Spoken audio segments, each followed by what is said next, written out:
questions. Today I wanted to ask about the awareness. So I have been trying to focus heavily on what I'm aware of all the time, which is like the awareness.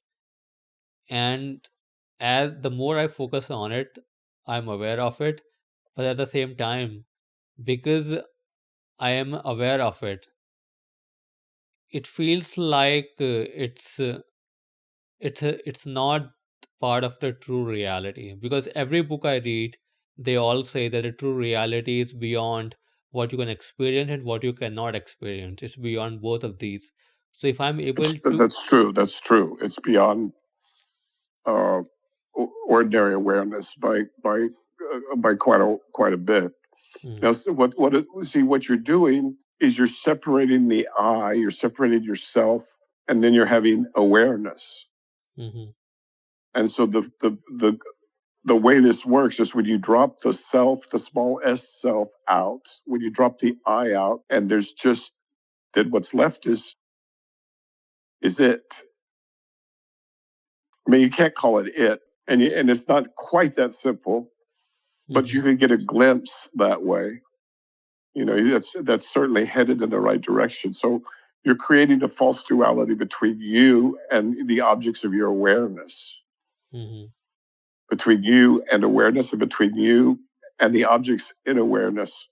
And mhm. so just drop that duality, and what's left is much further along the road.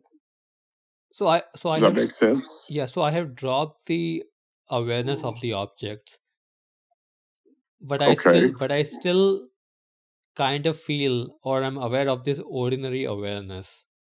But see, you say you're aware. Yeah. Where does the you is a composite you that you've just kind of put together in your mind over the years, and that's not a reality. I mean, it's reality, but it's a what do they call it, provisional reality. Mhm, You see what I'm saying? It's an as if. mhm. So you've put in an imagined self that's really interdependent with all of the other objects of awareness.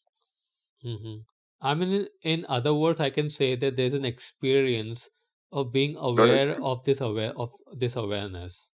correct, but you're complicating it way too much. Just experience is.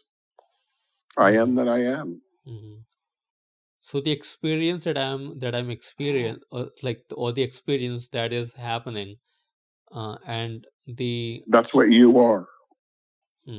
the ordinary awareness that I mean, the closest thing I can say is I can You've feel. added that. See, like remember the book by Nisargadatta, I Am That? Yeah. See, that title is off. I don't think Nisargadatta ever said that. But hmm see, because it adds the I. hmm So there's just thusness. There's just what is. hmm And when you add the I in, then you've taken a step in the wrong direction. It's very hard not to do that, obviously. hmm But that's why the deconstruction of the self, both of the Hindu and the Buddhist tradition, is foundational. But then What how is it? What's his name? The other very famous Indian guru. Ramana Maharshi? Yes, and the whole point is to find the self and bring it to him, right? hmm Identical to Zen, hmm because you won't find that self. hmm What there is experience.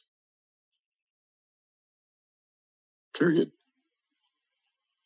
there is experience, but then how can I deny or ignore the feeling that I'm experiencing awareness? I can feel the awareness.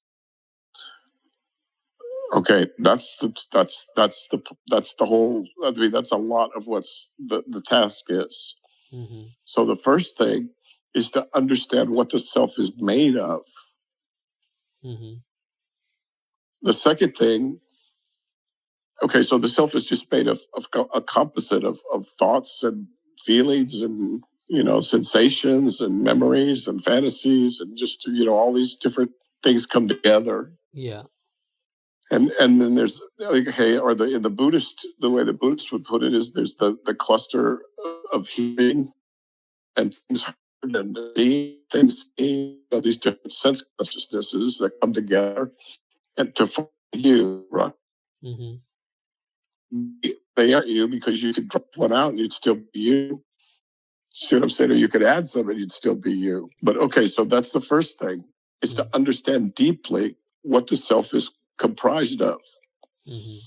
And although it has a certain reality, and a provisional reality when you're walking around the world, etc., if you're searching for truth, you're going to find it in that provisional reality. Mm-hmm. So that's the first part. And the second part would be to not give a particular prominence or special place to the sensations that you feel or the thoughts that you have or the memories that float by or the fantasies of the future that arise. You just put those in the same category as the rest of the objects of experience. Mm-hmm. So don't give any special treatment or preference to the so-called I, basically, to the self, to the small self, and to the components of the self, to both. Mm-hmm. And then what's left is just experience. Mm-hmm. And that's just a little further, that's further down the road, right? Mm-hmm. So don't say I am aware, say experience exists. Mm-hmm. And you get closer to thusness or closer to, what Nisargadatta is pointing to when he says, I am that. Mm-hmm. Or what Krishnamurti is pointing to when he says, there is no, what does he say about this? There's no boundary, but in addition to that, he says, he has a cute, the observer is the observed. Mm-hmm. So all of them, they all point to the same thing. Mm-hmm. And it's much simpler than this complex formulation where there's me, and then there's these objects, and there's awareness, and I'm aware of these objects, and this and that. Actually, that doesn't make sense, even from a neurobiological point of view. Mm-hmm. Now, the way that the different traditions approach trying to drop it is different. Mm-hmm. Some traditions will sit you down and meditate. You have to meditate. Mm-hmm. Others will use koans that frustrate your logical reasoning. Others use devotion. Others use, just insight. Mm-hmm. There's many rivers, but they all flow to the sea. Mm-hmm. And that's but the thing that underlies all of them is sincerity. Mm-hmm. And that's the trick, is to have the heart, the courage, the patience, the perseverance Mm-hmm. to make truth your only God. Mm-hmm. And most people aren't willing to do that. They're afraid to commit themselves that way to truth. Mm-hmm. But that's the only thing that works. Mm-hmm. Because otherwise you're divided into yourself. Your heart is divided. Yeah. And we have talked about in the past too, like the best game in town is to basically is to get to the truth. As far as I'm concerned, there is no other game Mm-hmm. in town. There is no other game. There's no other reason to be alive. Mm-hmm. But then once the body dies, or once the experience of an individual ends,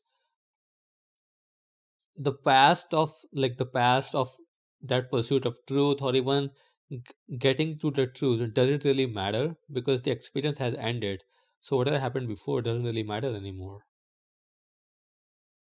It doesn't matter anyway. Yeah, it doesn't matter anyway. Yeah. I mean, there are things that were very important to you when you were 11 years old. Mm-hmm. Yeah. How important are they now? Yeah, a lot less. Many of them are not even important at all, and some are a They're lot not less. important at all. Yeah. Now, you don't have to die to experience this, though. That's the point. Mm-hmm. I mean, you don't have to physically die first. I mean, most people do, but you don't have to. Mm-hmm. But then isn't like death an equalizer for everyone? Like for people who.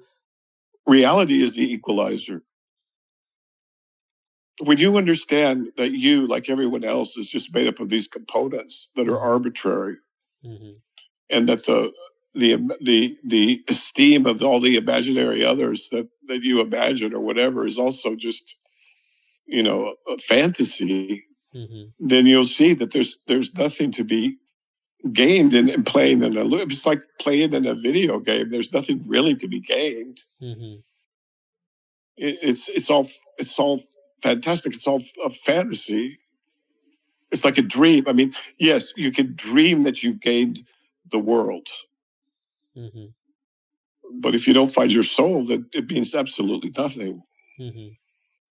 And even if you do conquer the world, like say Alexander or whatever, how does all that end? How does it always end for everybody? Yeah, for everybody, it ends in basically death, right? And that's why I was saying it's Yeah, like. they come from dust and they end up as dust. Yeah, so that's why I was saying that does it really matter what someone pursued in the life? Because once they die, then it doesn't matter Well, anyways. I don't even know if you can call it a life if you don't pursue truth. I don't understand how people do it. Okay, so let's say what is an experience, right? So like for experience, before I got into the spirituality stuff, it was always about pleasure, right? Seeking pleasure, having good experiences and things like that. How much does that pleasure serve you now? Pleasure doesn't last. But there are some lucky people who for whom they have a lot more pleasure in their life compared to suffering. That's not reality. I know you imagine that, Hmm. but I used to practice psychiatry. Mm-hmm. If you just want a material witness, Mm-hmm. I promise you, it's not that simple. The richest people, look at Elon, poor Elon. Mm-hmm. How many people like thinking, oh man, he's got all the money in the world. He's the richest man. He can have any woman he wants or whatever. You think, but at least he's got the intelligence Mm-hmm. to see that things are not that simple. Mm-hmm. So in a dream, yes, you can do whatever you want, Mm-hmm. but sooner or later you wake up Mm-hmm. from the dream and you realize it was just a dream. Mm-hmm. That's why reality is so precious. That's why they call it the pearl beyond price. Mm-hmm. Mm-hmm. I mean, unless you just want to live a cartoon life in a cartoon world. But the problem is even when someone try to live a cartoon life or tries to live a cartoon life, suffering comes along. Suffering is just part of the game. So Exactly. so Suffering and destruction and decay and all of the things that are part of this world. yeah. So to But you, truth and reality are not like that. yeah. They don't decay. They don't rot. Mm-hmm.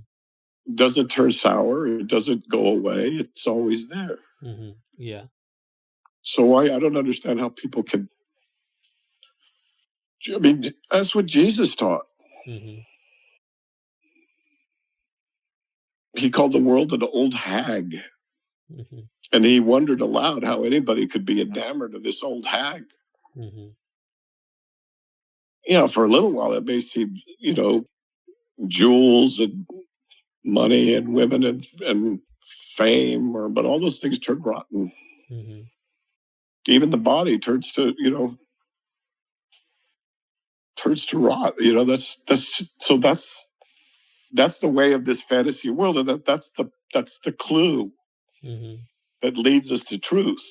Mm-hmm. Because nothing lasts, nothing Mm-hmm. except for reality. Mm-hmm.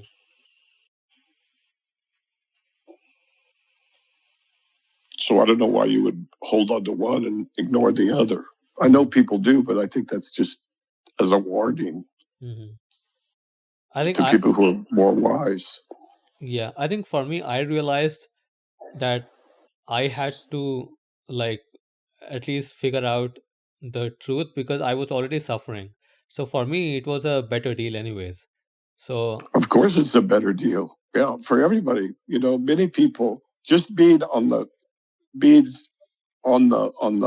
road to truth just starting out, just having a priority that's different than yourself and that's not selfish. And just, going by some of the recommendations of basically every tradition, which include compassion, and helping others as you would yourself, etc. They already automatically feel better. And at least 90% of psychiatric disorders go away with that. Yeah. I'm not saying it's instantaneous, but they go away. So yeah, it's a balm for the mind. And in this age of anxiety, it's one that's right there for folks. And I think more and more people are realizing that, but I don't know. Could just be my feed. Did you have another question? So that was the first question. The second question I wanted to ask was, so like some time ago we discussed how, like, when some people, they are under a lot of stress, mental stress or physical stress, they have this experience of seeing God or something, and it could be explained by the process of hallucination. Sometimes people can hallucinate, brain can hallucinate when it's under a lot of stress, and that can be a factor in people who like, for the people who claim that they have seen God. But then what matters is what change that has caused in them, whether that got them to a better path. Well, wait a minute. You've made an assumption. What? That they're hallucinating. No, and it's the other thing that happens under stress is that the self dissolves. Right? Yeah. I mean, just review what happened with what's his name, Eckhart Tolle. Yeah. And other people. Look at Ramana Maharshi even, and look at Krishnamurti. All three of those people had their experiences under great personal stress. Yeah, and that's what. But see, they had prepared themselves so. Yeah, and that's why I was getting confused, that like, for sure it's not all the time that when mind is under stress it leads to hallucination, or it hallucinates. And there are. What do you mean by hallucination? So like in India, there are like a lot of people who claim that they have seen God, like they have seen Krishna, they have seen like they've seen the actual figure. Yeah, figure Out of nothing. Yeah, Yeah. Okay, that's different. That's imagination. Yeah. So people All have right. seen So that. maybe it's not. I don't know if that's a. I mean, it could be hallucination, but okay. Yeah, that's not what we're talking about. Yeah, because sometimes we have also seen that people see their dead relatives when they are under a lot of stress. So if people can see their relatives, then they can also see a figure of God as well. If the man, if Yeah. Do you really believe that? People seeing like dead relatives? Yeah, I would say that they've seen God walking around. I have a hard time believing that. Okay, then why are we talking about it? Why? Who cares about that? So the reason I was asking was because if I am like not really discounting, but if I am like kind of discounting those experiences, why am I trusting the experiences of, let's say, Krishnamurti or Ramana Maharshi, when their brain was also under stress, when that kind of thing, when their Saturi or that Ramana experience. Maharshi, Krishnamurti, and Eckhart Tolle. Yeah. I don't know. Why are you? Yeah. You tell me. Yeah. So now I'm even questioning that. Okay, good. Now what? Good. Question everything. Yeah. So then it like the life has become even more. It's better actually that you discard them. And discard me too, because what you want is to search for truth on your own. Nobody can give it to you. Nobody can hand it to you. And obviously nobody can describe it to you. Right? So go ahead. I mean, this is better. Good. Be skeptical. I mean, what is reality? Really? Start from first principles. What is your hypothesis? Yeah, at this point, I feel like creating any hypothesis will be an obstacle, because it will create a bias. Good. But then there needs to be some direction that I should be following. So right now, the only direction I'm following is reading Avatamsaka and the Sufi books, because Idris Shah, whatever he wrote. Okay, put those away if you want, and just search for truth on your own. but then I. It is true that throughout the centuries, some traditions have helped people, quite a few people. And it's true that the Buddhists and the Sufis and even the Christian mystics have something to say about that, but you're free to ignore them and do it on your own. It's a lot harder. It's like reinventing chemistry or something on your own. But if that's what you want to do and you sincerely want to do it, then you should. Nobody's saying you must do this or you should do this. I'm giving you my opinion about things that might be helpful because they've helped other people. Mm-hmm. I mean, and not just the three men that we mentioned, right? There's many others. Mm-hmm. So when I read that have been of one tradition or another, right? Yeah. But that doesn't mean that the tradition is essential or necessary. You're just going to discard it later. The truth will remain, but Wittgenstein, the famous philosopher, 20th century British philosopher, he talked about how you have to throw the ladder away once you get on the roof. But True. But I'm not on the roof yet. So okay, so what are your options? Yeah, so and that's what I was getting to. That when I read Sufi books or when I read books like Avatamsaka, I get a feel, okay, that they are like evenly, like they are written by an even mind, like not a mind under stress. So those things I can, again, it's a bias, but then there needs to be like some bias. Like those things I can trust and follow, and but then when I look at experiences of people like Krishnamurti or like people I think it's very, very clear that the flower ornament scripture, the sutra, is not written by minds under stress. I mean, there's some things you could just observe, right? And just use your common sense. Yeah. Clearly, that thing is not written by people under stress. Yeah. So like Avatamsaka and Sufi books, they appeal to me because of like the feeling I get from that. And I'm an old man, and I want you to be successful. And I say, yeah, that probably is going to be very helpful. But you don't have to believe me. I mean, seriously, it's got to be, you've got to own it. Now, you noted that the minds didn't seem to be under stress. That's never occurred to me, but I think it's true. So, I mean, you got to use your own judgment, your own common sense. And reason, there's also reason here. And that didn't used to be the case because science, was all lost in some weird, materialist paradigm where we had all these little atoms floating around like, I don't know, like marbles or something. But that's been discarded. So now you can literally just use science, look at quantum field theory and say, what is that made of? And what it's made of is scientific imagination, frankly. And mathematics, of course, and mathematics. And there's another reality that they don't really deal with much in the Sufis, or in the Avatamsaka, they deal with it a little bit more. But then you have to contend with the reality of mathematics, or this apparent reality of mathematics. So good. It's good to question. It's good to doubt. It's because this is your search. And I learned from people who came before me that had been down the road. And so my opinion is that some people can benefit from that. That's all. Anything else before we stop?